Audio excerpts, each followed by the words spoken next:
irmãos, a paz do Senhor Jesus. Abra sua Bíblia no livro do Gênesis, capítulo 49.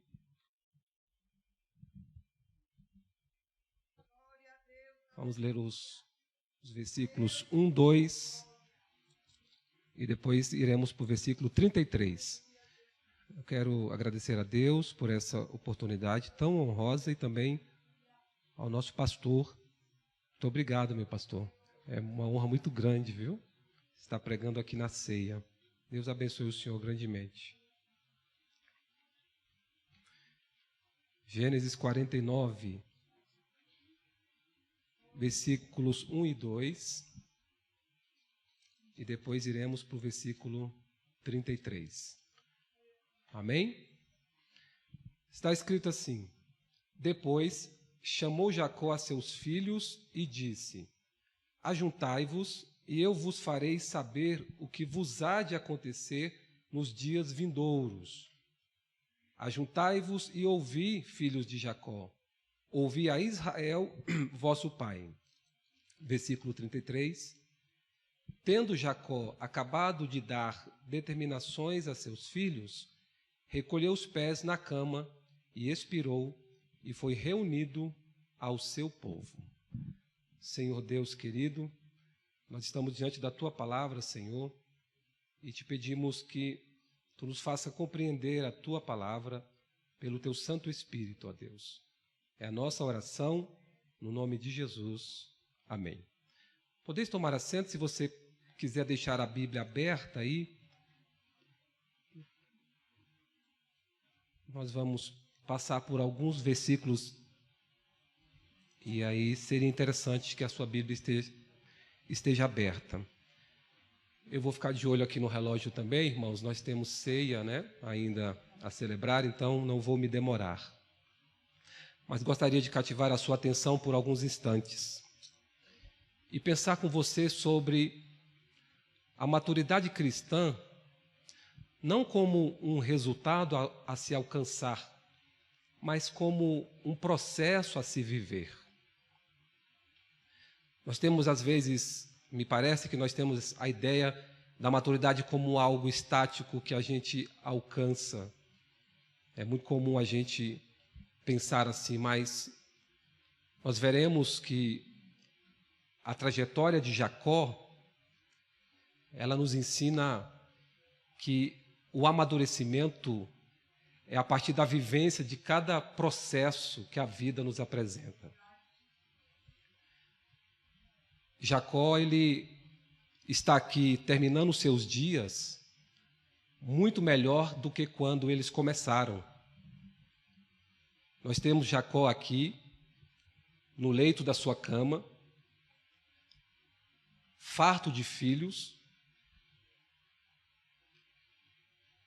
abastado, e quem diria, abençoando, profetizando sobre cada um dos seus filhos. Mas vocês se lembram como foi o início da trajetória de Jacó?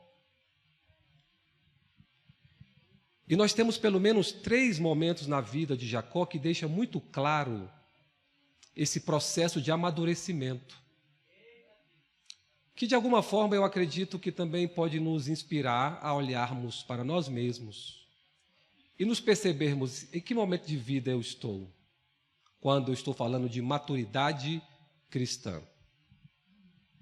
Quando eu estudava essa palavra, me veio à mente um conceito sobre maturidade cristã de um livro belíssimo do pastor Paulo Borges Júnior, DNA e Propósito, este é o título do livro, para quem se interessar.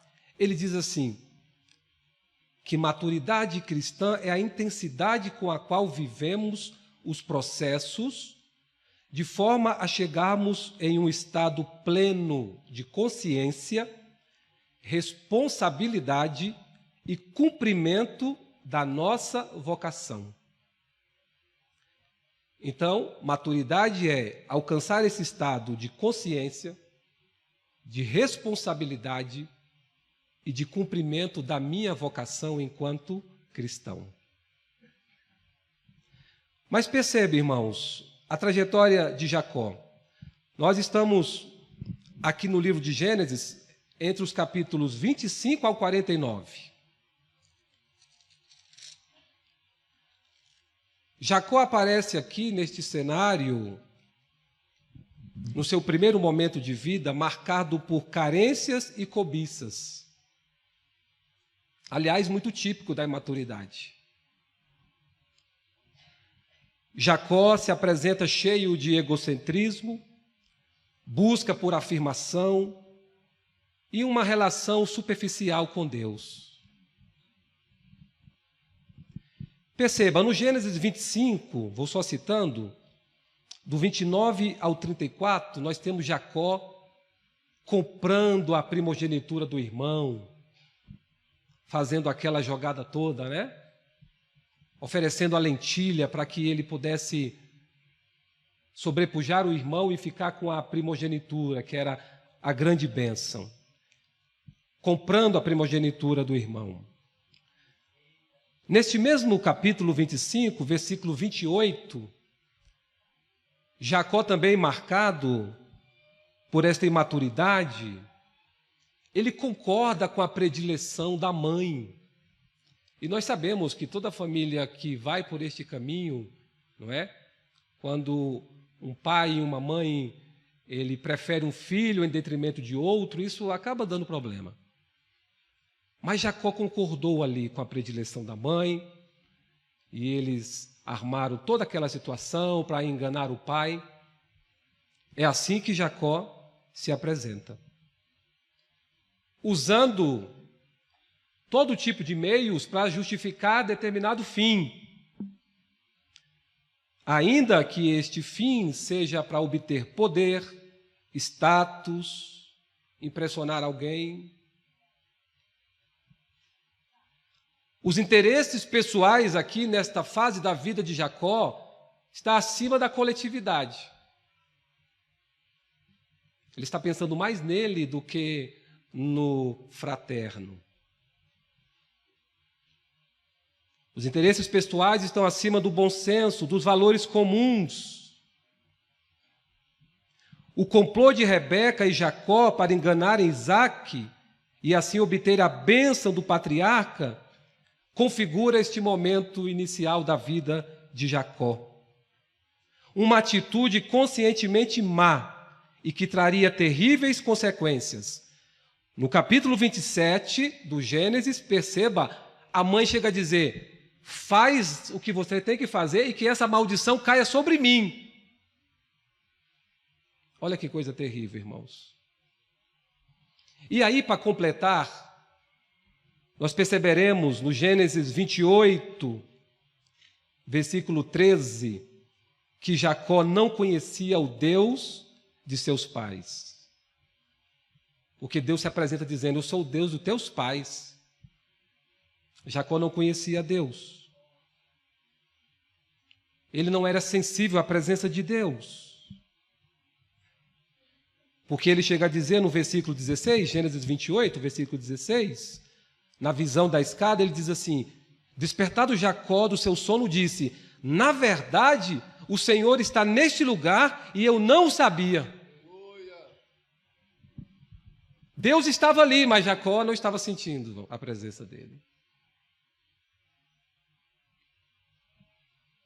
E por fim, irmãos, Jacó fez um voto condicional com Deus, né? Numa explícita relação de barganha. Gênesis 28, dos versículos 20 a 22, ele faz aquele voto, né? Fez também Jacó um voto dizendo: se Deus for comigo e me guardar nesta jornada que empreendo e me der pão para comer e roupa que me vista, de maneira que eu volte em paz para a casa de meu pai, então o Senhor será o meu Deus. Olha a sua condição. E a pedra que erigi por coluna será a casa de Deus, e de tudo quanto me concederes, certamente eu te darei o dízimo. Mas ele coloca uma condição. É assim que ele se relacionava com Deus, no momento da sua imaturidade. Se tu me guardar nesta jornada, se der sucesso no que eu empreender, se me der o pão para comer, roupa para me vestir, de maneira que eu vá e volte em paz, se tudo correr desse jeito, aí então tu serás o meu Deus. E esse lugar será o lugar da adoração. Esse é o primeiro momento da história de Jacó. Mas aí Deus tem sempre uma escola preparada para nos fazer amadurecer. Porque Jacó, depois disso tudo, vocês sabem, vai sair fugido, não é? Sob a ameaça de morte do irmão. E Deus iria conduzir Jacó para o segundo momento da sua vida, que era o momento do sofrimento. Mas não um sofrimento sem propósito. O sofrimento que conduz aos pés de Deus e que gera mudanças profundas no coração de Jacó. É bem verdade, irmãos, que tem sofrimentos que a gente vive porque a gente planta mal, pastor. E Deus é justo. Então Jacó sofreu algumas coisas porque ele fez uma plantação ruim.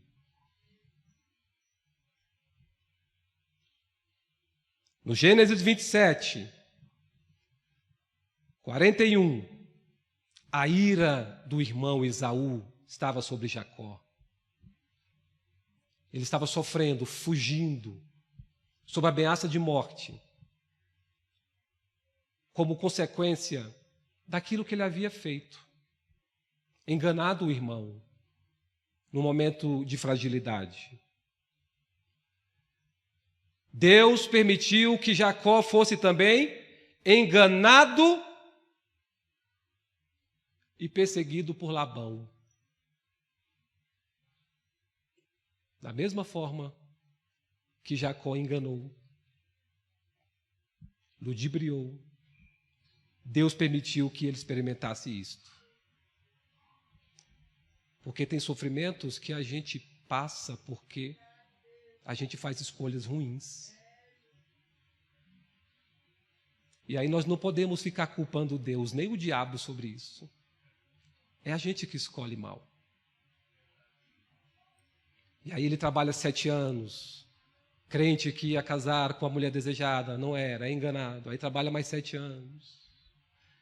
E Deus está trabalhando no sofrimento de Jacó. Mas tem sofrimento que Deus permite, irmãos, que a gente não sabe por quê. E talvez aqui eu confronte algumas teologias que desacreditam que o sofrimento também provém de Deus. Ou pelo menos ele permite. Certo autor escreveu o seguinte: morte e vida são a mesma coisa, alegria e sofrimento também. Todos vêm da mesma fonte.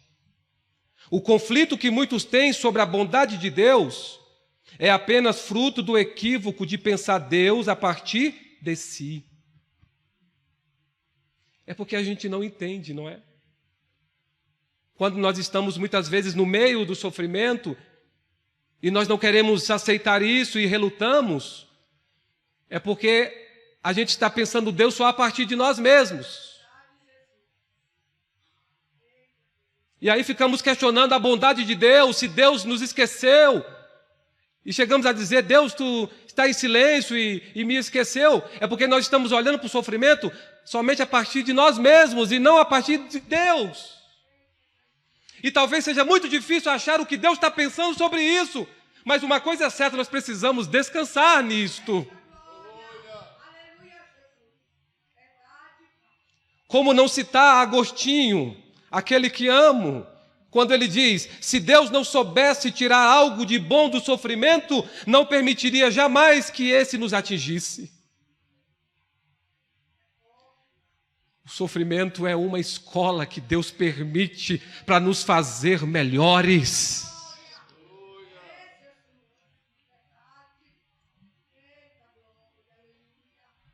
Nós precisamos entender, irmãos, e viver cada processo que Deus permite na nossa vida.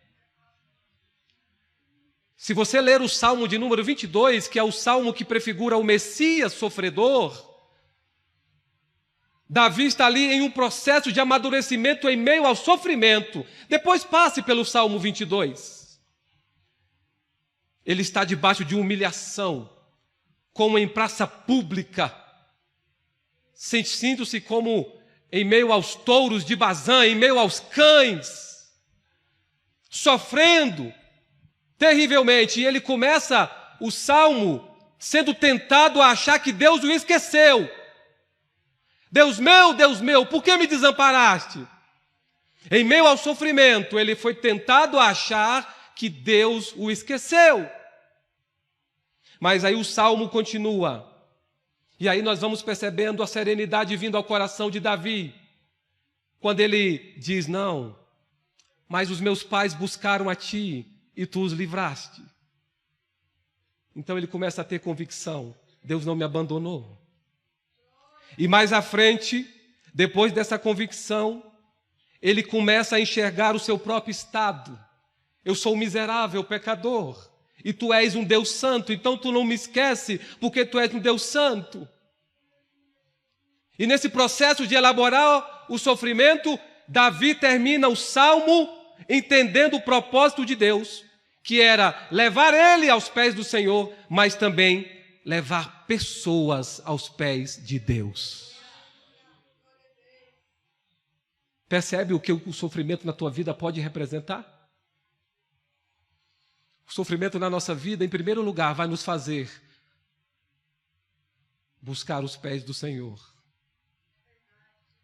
Mas também o sofrimento em nossas vidas pode ser um caminho que conduza pecadores aos pés de Cristo.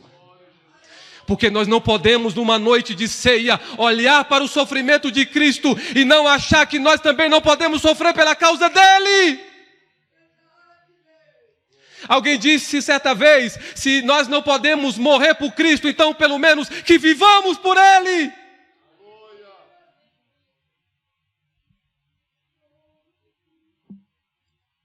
Como disse o apóstolo Paulo, agora me regozijo nos meus sofrimentos por vós e preencho o que resta das aflições de Cristo na minha carne a favor do seu corpo, que é a igreja. Meu caro pastor, quando o senhor sofre nas agruras do ministério, é porque o senhor está completando as aflições de Cristo pela igreja. Quando você sofre, e sem saber o porquê, de alguma forma você está completando as aflições de Cristo na sua vida.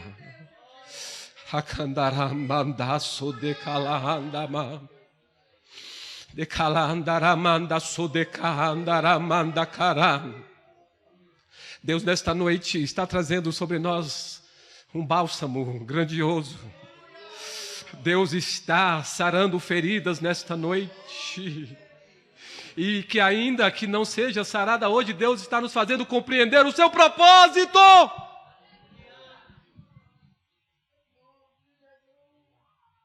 Porque esse é o sofrimento que conduz a Deus.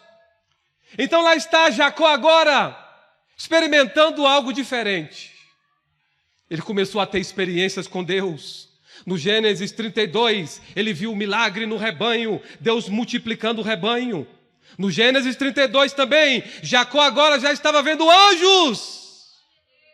Para quem sequer conhecia a Deus.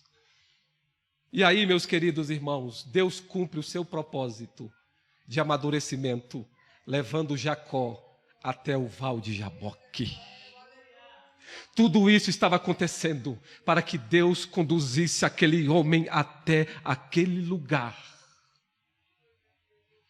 Porque naquele lugar, irmãos, o sofrimento de Jacó glorificaria a Deus. Naquele lugar haveria um encontro verdadeiro com Deus. Naquele lugar, Jacó enxergou a sua própria condição, o seu estado caído, e disse: eu não saio daqui enquanto tu não me abençoares. Jacó sabia agora com quem ele estava lidando. Eu não saio daqui enquanto tu não mudar a minha vida. Tudo se cumpria ali. Deus encaminhou ele para aquele lugar, porque ali não mais seria Jacó, mas Israel, com a marca de Deus na sua vida. E talvez esse seja o grande propósito de Deus em nosso sofrimento: moldar o nosso caráter. Porque Jacó, depois daquele dia, ia andar manquejando pro resto da vida. Era um sinal visível do encontro dele com Deus. Por onde ele passasse, alguém certamente perguntaria: o que foi isso, Jacó? Foi o dia que eu encontrei com Deus, de verdade, no meio da minha dor e do meu sofrimento. E Ele transformou a minha vida.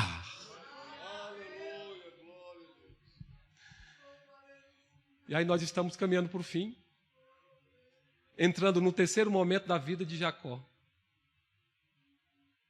Saiu da imaturidade, da carência, da cobiça, do sofrimento, e agora vive um momento de plenitude em Deus. Capítulo 35, versículos 2 a 4. Olha só o Jacó, irmãos, agora o Israel. Então disse Jacó à sua família e a todos os que com ele estavam: lançai fora os deuses estranhos que há no vosso meio, purificai-vos e mudai as vossas vestes. Levantemo-nos e subamos a Betel. Farei ali um altar ao Deus que me respondeu no dia da minha angústia e me acompanhou no caminho por onde andei. Então deram a Jacó todos os deuses estrangeiros que tinha em mãos e as argolas que lhes pendiam das orelhas, e Jacó os escondeu debaixo do carvalho que está junto a Siquém. Agora era o Jacó crente, separado para Deus, e dizendo para a família dele: lança fora os ídolos, lança fora os deuses estranhos. Nós vamos voltar agora para aquele lugar aonde eu fiz um altar, e lá nós serviremos a Deus. Ele cumpriria agora o seu voto, irmãos, naquele mesmo lugar, porém, com a motivação diferente. Quando ele fez o voto, a motivação era equivocada, condicional, como barganha. Agora não, ele estava voltando para cumprir o voto, mas com o coração grato, cheio da presença de Deus, maduro na fé, para caminhar com o Senhor até os últimos dias da sua vida. Aleluia.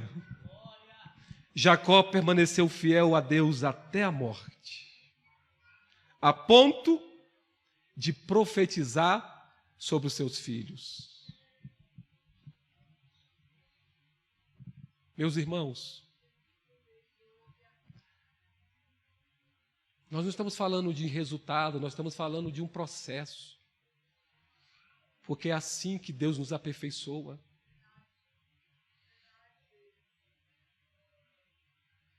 Talvez para Jacó o resultado era: gere filhos.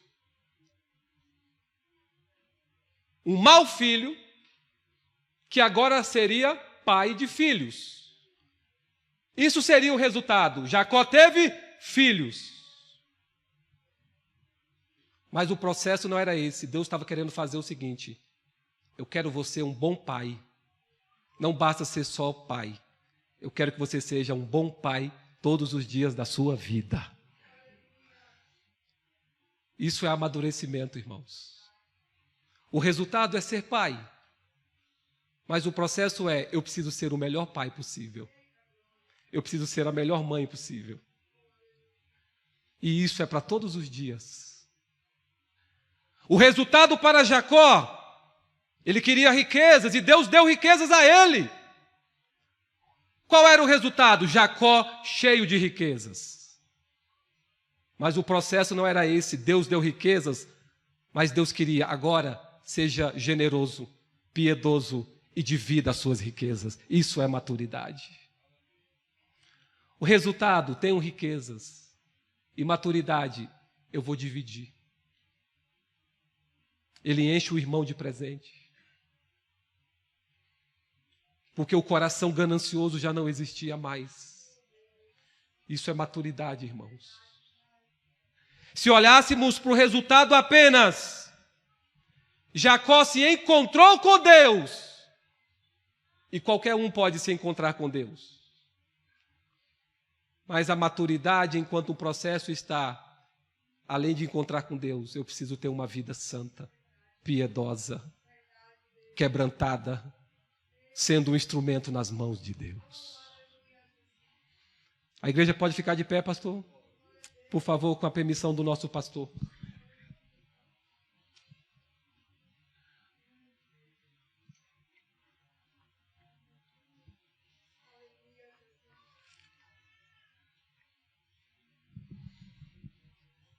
E aí, meus queridos irmãos, nós precisamos olhar para nós mesmos e entender o que Deus quer com esse momento das nossas vidas, com esse momento que você está vivendo exatamente. E seja qual for esse momento que você está vivendo, viva-o intensamente, ainda que isso esteja fazendo sangrar a tua alma. Mas pergunte para Deus qual é o propósito nisto.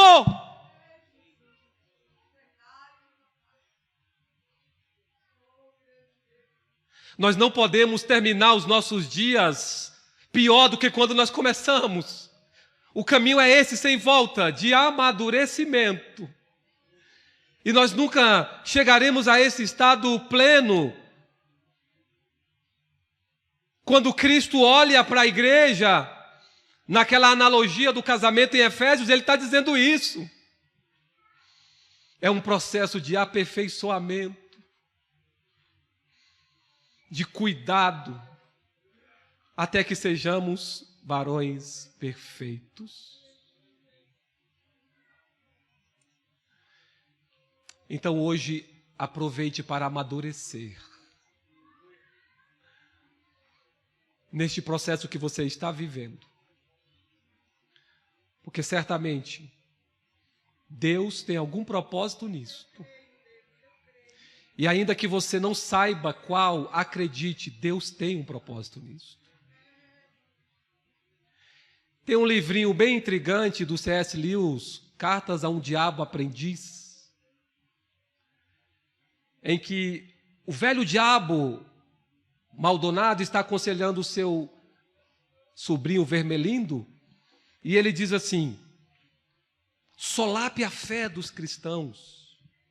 Era do paciente cristão que o diabo novo estava tentando distrair da fé. E ele dizia o seguinte: convença-o de que o sofrimento não faz parte da redenção. Convença-o de que o sofrimento não faz parte da redenção. Irmãos, o nosso sofrimento, de alguma forma, participa da redenção de Cristo em nós. Não desacredite disto. Algumas teologias têm nos feito pensar que nós não podemos passar por estas coisas, mas no mundo nós teremos aflições, mas de todas Cristo nos livrará ou passará conosco. Não desista da tua fé hoje, não desanime da tua fé, continue de cabeça erguida, amadureça neste processo, porque Deus está no controle de tudo. Você quer orar comigo nesta noite? Levante a mão. Oh Deus,